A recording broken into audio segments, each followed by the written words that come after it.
Earlier today, the Crown Prince reiterated that when it comes to energy policy, rational policies are needed in order to avoid further global inflation. When you look at the West's response to the Russian invasion of Ukraine, are you worried about the hit that the global economy is taking as a result of the West's actions? Because more and more sanctions. Now we're talking about a cap on Russian oil prices. I mean, how worrying is this to you?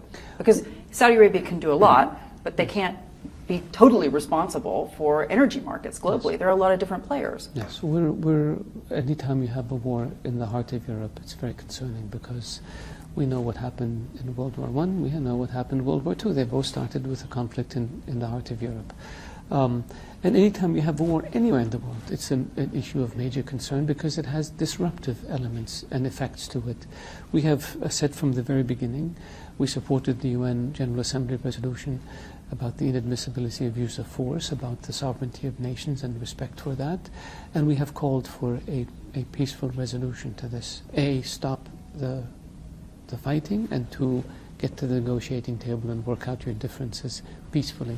The concern that we have is that escalation on one side leads to escalation on the other side, and before we know it, things are more likely to spin out of control, and we all pay the price. We've seen the dislocations in terms of global supply chains, we've seen the dislocations in terms of energy markets, we've seen the dislocation in terms of refugees, we've seen the dislocation in terms of food.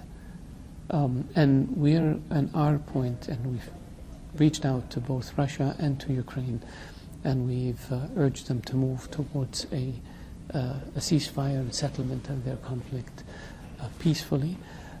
We continue to be engaged with them, as are a number of other countries, and our hope is that they will be able to recognize that it's better to argue across from each other, across the table from each other, than fight across the battlefield from each other because of the unintended consequences of war and conflict.